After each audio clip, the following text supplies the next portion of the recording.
Hi parents. குழந்தைங்க வந்து அம்மாக்கள வந்து ஜாஸ்தி கத்த வைக்கிறாங்களா? எத்தன தடவ சொன்னாலும் கேட்க மாட்டேங்கிற அப்படின்னு சொல்லி நீங்க அடிக்கடி கத்திட்டு இருக்கீங்களா? ஸோ அப்படி கத்திட்டு இருக்கீங்க அப்படின்னா, அதுக்கு ஒரு காரணம் கிடையாது. 5 விதமான காரணங்கள் இருக்கு உங்க குழந்தைங்க உங்கள கத்த வைக்கிறதுக்கு. அது என்னன்னு தெரிஞ்சுக்கலாம். நான் doctor Sivasankari, counselling psychologist, student support educator, Arjuna readiness லேர்னிங்ல இருந்து.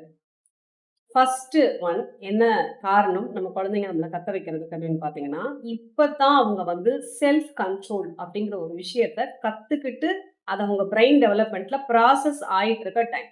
எஸ்பெஷலி பார்த்தீங்க அப்படின்னா, பிலோ 12 இயர்ஸ்க்குள்ள இருக்கக்கூடிய குழந்தைங்க. அதிகமா குழந்தைங்கள கத்த வைப்பாங்க. குழந்தைங்க வந்து ரொம்ப கத்துவாங்க. பேரண்ட்ஸும் சேர்ந்து கத்துற மாதிரியான சிச்சுவேஷன்ஸ அடிக்கடி கிரியேட் பண்ணுவாங்க. ஸோ, இதுக்கு காரணம் என்னன்னு பார்த்தீங்கன்னா, அவங்களோட செல்ஃப் கண்ட்ரோல் அப்படிங்கக்கூடிய எபிலிட்டி இன்னும் முழுமையா அவங்களுக்கு வளர்ச்சி அடையல அப்படிங்கிறது தான் அதோட அர்த்தம். இது வந்து அவங்களோட தவறு கிடையாது. இது அவங்களுடைய அந்த க்ரோயிங் ஜர்னி அப்படி இருக்கு அப்படிங்கிறத ஃபர்ஸ்ட் நம்ம புரிஞ்சுக்கணும். 2வது விஷயம் என்னன்னு பார்த்தீங்க அப்படின்னா, நம்மளுடைய அட்டென்ஷன சீக் பண்ணணும் அப்படிங்கிறதுக்காக.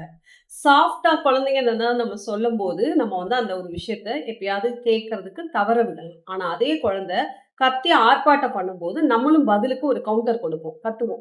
ஸோ அப்போ அந்த மாரி நம்மளோட கவனத்தை ஈர்க்கிறது வந்து எப்போ கிடைக்குது? நம்மளோட கவனம் எப்போ அவங்களுக்கு கிடைக்குதுன்னா, இவங்க ஏதாவது ஒரு சேட்டை பண்ணும்போதோ, இல்ல இவங்க ஏதாவது ஒரு குறும்பு பண்ணும்போதோ கிடைக்குங்கிறத குழந்தைங்க லேர்ன் பண்ணும்போது தான் அவங்க என்ன செய்வாங்கன்னா, அடிக்கடி இந்த கத்தி கத்தி நம்மளோட அட்டென்ஷன சீக் பண்ணுவாங்க. ஸோ, அவங்களுக்கு போதுமான அட்டென்ஷன் நம்ம அங்க குடுக்கல அப்படிங்கிறத அவங்க சொல்ல வராங்க. ஒரே மாதிரியான விதிமுறைகள் வந்து நம்ம வச்சுக்க மாட்டோம். சில டைம் சில விஷயத்துக்கு நம்ம பர்மிஷன் கேட்கும்போது சரின்னு சொல்லுவோம். சில நேரம் வேண்டான்னு சொல்லுவோம். சில நேரம் சரி பண்ணிக்கோ அப்படின்னு சொல்லுவோம். ஸோ இந்த 3 இடங்கள்லயுமே குழந்தைக்கு என்ன ஆகும் அப்படின்னா கன்ஃப்யூஷன்ஸ் வரும். ஏன்னா சில நேரம் சரின்னு சொல்றாங்க, சில நேரம் வேண்டாங்கிறாங்க, சில நேரம் அப்புறமா பண்ணலாங்கிறாங்க. ஸோ அப்போ அவங்களுக்கு ஒரு குழப்பத்திலேயே இருக்கும்போது என்ன ஆகும் அப்படின்னா, அந்த விஷயத்த சரி பண்ணிக்கோ அப்படிங்கிற ஒரு வார்த்தை நம்மகிட்ட வரணும். அந்த அந்த ஒரு வார்த்தை தான் நமக்கு வேணும். அப்படிங்கிறதுக்காக என்னென்னலாம் உங்கள சொல்லி டென்ஷன் பண்ண முடியுமோ, அந்த மாரிலாம் டென்ஷன் பண்ணி, "சரி போ, பண்ணு" அப்படிங்கிற மாதிரி உங்கள சொல்ல வைக்கணுங்கிறதுக்காக, அவங்க கையில எடுக்கக்கூடிய ஒரு விஷயம் தான் உங்கள கத்த வைக்கிறது. அதுக்கான ஆட்டிட்யூட அவங்க சைட்ல இருந்து காமிக்கிறதும் அதுக்கு தான். 4வது விஷயம் என்னன்னு பார்த்தீங்க அப்படின்னா, அவங்களோட உணர்ச்சிகள வந்து குழந்தைங்களுக்கு சொல்லத் தெரியாது. இப்ப நமக்கு எப்படி வந்து, "நான் கொஞ்சம் டென்ஷனா இருக்கேன். நான் கொஞ்சம் கோவமா இருக்கிறேன் எனக்கு.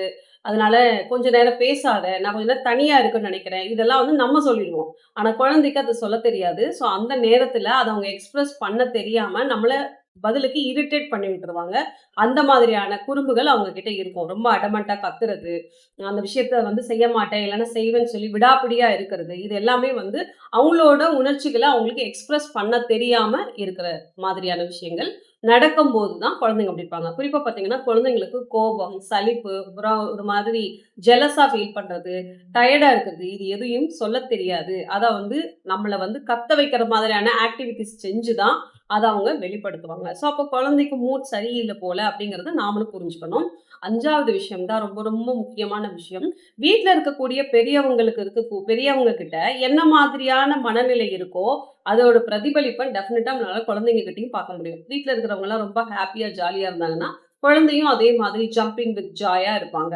இதே இது நம்ம வீட்லயும் ஏதாவது பெரியவங்க கிட்ட வந்து ஒரு கோபம், சலிப்பு, ஒரு மாதிரி ஒரு சோர்வான மனப்போக்கு இருந்துட்டே இருந்துச்சுன்னா, இத அப்படியே குழந்தைங்க கிட்டயும் நம்ம பிரதிபலிப்போம்.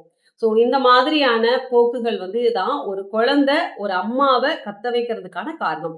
சரி இப்போ இந்த மாதிரி என் குழந்தை அடிக்கடி என்ன கத்த வைக்கிறான். அப்ப நான் என்ன செய்றது? அப்படின்னு சொல்லிட்டு உங்களுக்கு ஒரு கேள்வி இருக்கும் இல்லையா? அடுத்த ஒரு வீடியோல அந்த மாரி கத்த வைக்கிற குழந்தைங்கள எப்படியெல்லாம் சமாளிக்கலாம்? அப்படின்னு சொல்லிட்டு உங்களுக்கு நான் அழகான டிப்ஸ் தரேன். ஸோ நம்மளோட சேனலை இப்போ தான் ஃபர்ஸ்ட் டைம் பார்க்குறீங்க அப்படின்னா, ப்ளீஸ் டூ சப்ஸ்கிரைப். அப்போ தான் நான் ஃபியூச்சரில் பதிவேற்றம் பண்ணக்கூடிய ஒரு வீடியோவையும் நீங்கள் மிஸ் பண்ணாம பார்ப்பீங்க.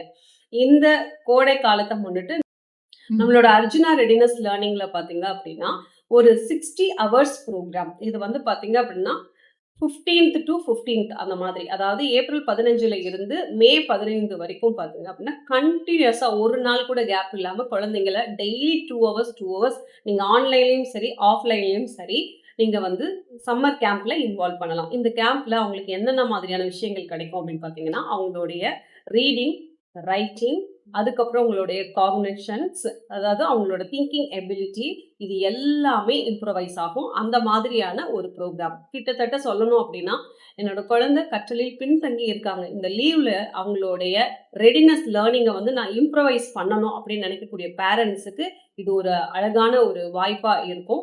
ஸோ தேவைப்படுறவங்க ஸ்க்ரீன்ல தெரியிற எண்ண நீங்க தொடர்பு கொண்டு தகவல்கள பெறலாம். அடுத்த ஒரு வீடியோல சந்திப்போம். நன்றி.